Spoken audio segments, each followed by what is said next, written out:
Hi friends, कसे आहात सर्व? मजेत आता मजेतच असायला हवं. आपल्याला वाटतं मुलांनी सर्व भाज्या खाव्यात, पण खात नाहीत. मग काय करायचं? अशा प्रकारे तुम्ही दुधीची डिश बनवली ना तर नक्की खातील, ही खात्री आहे माझी. त्यामुळे व्हिडिओ पूर्ण स्किप न करता पहा.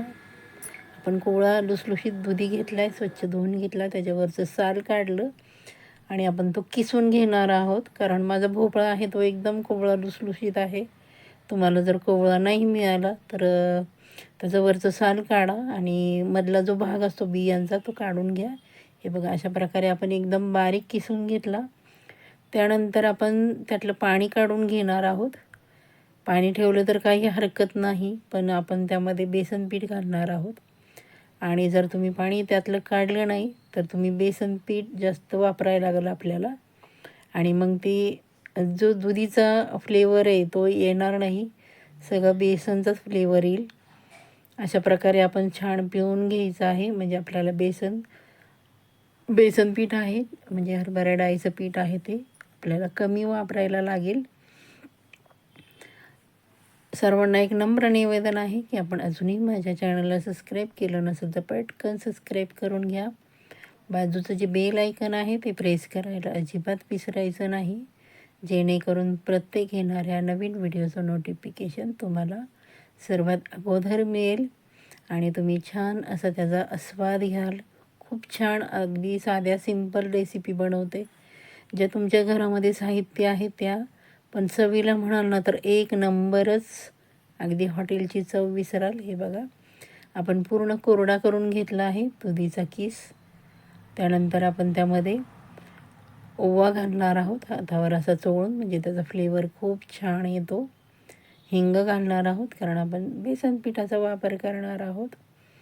त्यानंतर हळद घातली आहे, अगदी पाव चमचा.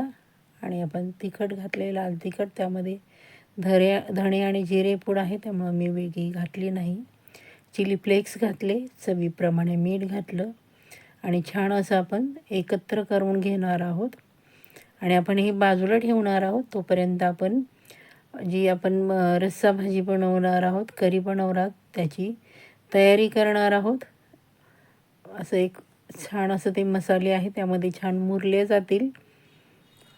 झाकून ठेवणार आहोत आपण अशा प्रकारे छान एकत्र करून. खूप छान, अगदी तुम्ही हॉटेलची चव विसराल एवढी टेस्टी लागतात बघा. त्यानंतर आपण तयारी करून झाली. त्यानंतर आपण छोटी वाटी तांदळाचं पीठ घातलं आहे आणि एक छोटी वाटी आपण बेसन पीठ घालणार आहोत. खूप छान तांदळाच्या पिठाने कुरकुरीतपणा येतो आणि बेसन पिठाने छान अशी चव येते त्याला. अशा प्रकारे आपण पाणी न घालता मिक्स करणार आहोत. हे बघा, असं छान असं आपण गोळा बनवून घेतला आहे. त्याचे तुमच्या आवडीचे आकार तुम्ही देऊ शकता. मी इथे गोल बनवणार आहे. तुम्हाला जो आकार हवा आहे त्या आकारामध्ये तुम्ही बनवू शकता. हे बघा, अगदी सहज बनत आहेत आणि टेस्ट म्हणाल ना तर खूप छान लागत आहेत. कारण आपल्या लाल मिरचीमध्ये धणे आणि जिरे ऑलरेडी आहेत. आपण लाल मिरची वापरली, त्यानंतर हिंग, छान अशी चव येणार आहे बघा. हे बघा, अशा प्रकारे आपण सर्व गोळे बनवून घेतले. त्यानंतर तेल गरम करायला ठेवलं आहे आपण गॅसवर. हे बघा, माझे एवढे गोळे तयार झाले आहेत. त्यानंतर आपण तेल चांगलं गरम झाल्यानंतर अगदी लो फ्लेम ठेवणार आहे आणि लो फ्लेमवर आपण ते छान असे खरपूस तळून घेणार आहोत. तुम्ही जर मोठा गॅस ठेवला तर ते बाहेरनं तळले जातील, पण आतमध्ये आहे ते कच्चे राहतील. म्हणून एकदम मीडियम टू लो फ्लेमवर ते आपल्याला तळायचे आहे. सुरुवातीला अजिबात हलवायचं नाही. छान एक बाजू त्याची तळले गेली की नंतरच आपण ते हलवायचे आहेत, म्हणजे आलटी करून घ्यायचे आहेत. ते सर्व बाजू छान अशा तळून घ्यायच्या आहेत. खूप छान, एक नंबरच लागते दुधी भोपळ्याची कोफ्ता करी आपण आज बनवत आहोत मैत्रिणींनो. बघू शकता आपण किती सुंदर रंग आला आहे आणि वास म्हणाल ना तर खूप छान येतो आहे. आपण तळतोय त्याचाच बघा किती छान असा रंग आला आहे. सर्व बाजू आपण लो टू मीडियम गॅसवर तळत आहोत. हे बघा आपले छान असे तळून झाले आहेत. रंग पण छान आला आहे. आपण ते काढून घेणार आहोत आणि त्यानंतर आपण राहिलेले आहेत ते दुसऱ्या बॅचमध्ये तळून घेणार आहोत. हे बघा तुम्हाला एक दाखवते मी जवळून, किती छान रंग आला आहे त्याला आणि आतपर्यंत खरपूस भाजले गेले. त्यानंतर आपण तेल गरम केलं, त्यामध्ये आपण मोहरी घालून घेतली. मोहरी छान तडतडून द्यायची आहे. नंतरच आपण त्यामध्ये जिरे घालायचे आहे, म्हणजे छान स्वाद लागतो भाजीला. त्यानंतर आपण कांदा घालणार आहोत. तुम्हाला हवं असेल तर तुम्ही इथे कांद्याची पेस्ट बनवली तरी पण चालेल, पण मी अगदी झटपट बनवणार आहे, त्यामुळे मी कांदा चिरून घेतला आहे. कांदा आपण छान सोनेरी रंग येईपर्यंत परतून घेणार आहोत. काय होतं, सारखं वाटणाची कालवणं खायची म्हटलं ना की नको वाटतं, कंटाळा येतो, म्हणून मग आपलं साध्या प्रकारेच बनवावं म्हटलं. त्यानंतर कढीपत्ता आहे, तो मी अशा प्रकारे त्याचे छोटे छोटे तुकडे करून टाकले आहेत, म्हणजे ते खाताना बाजूला केले जाणार नाहीत, खाल्ले जातील. जर तुम्ही असाच कढीपत्ता टाकला तर तो सेपरेट केला जातो. त्यानंतर हिंग घातला आहे बघा.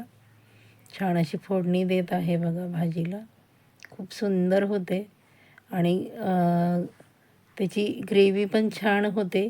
तुम्हाला हवं असेल तर तुम्हाला घट्ट ग्रेव्ही हवी असेल तर तुम्ही कांदा आणि टॉमॅटोची ग्रेव्ही मिक्सरला केली तरी चालेल. हे बघा छान असं आपलं कांदा पचला गेला आहे, रंग बदलला आहे त्याचा. त्यानंतर आपण इथे आले लसणाची पेस्ट घालणार आहोत, भरपूर अशी, म्हणजे खूप छान त्याला फ्लेवर येईल आणि छान असा तो तेलामध्ये भाजून घ्यायचा आहे. आलं लसूण एवढा छान वास सुटला आहे की नाही आल्या लसणामुळे, खरंच अगदी खूप छान. अवश्य मैत्रिणींनो, तुम्हाला झटपट बनवायचं असेल आणि भाजीला फक्त घरामध्ये दुधी भोपळाच असेल तर तुम्ही अवश्य अशा प्रकारे बनवून बघा.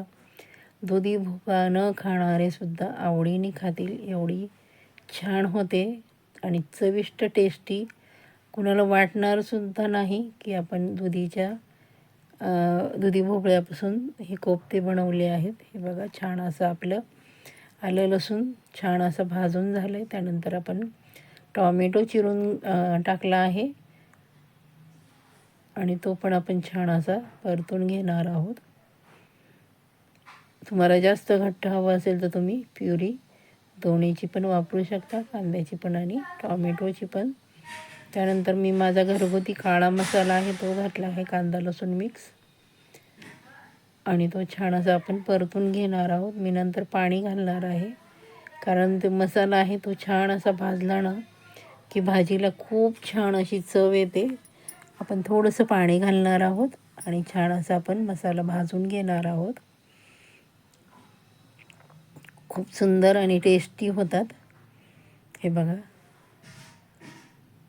छान असं बघा तेल सुटलं आहे, मसाला पण छान भाजला गेला आहे. बघू शकता आपण रंग किती सुंदर आला आहे. छान असं आपण परतून घेतोय लो टू मीडियम गॅसवर.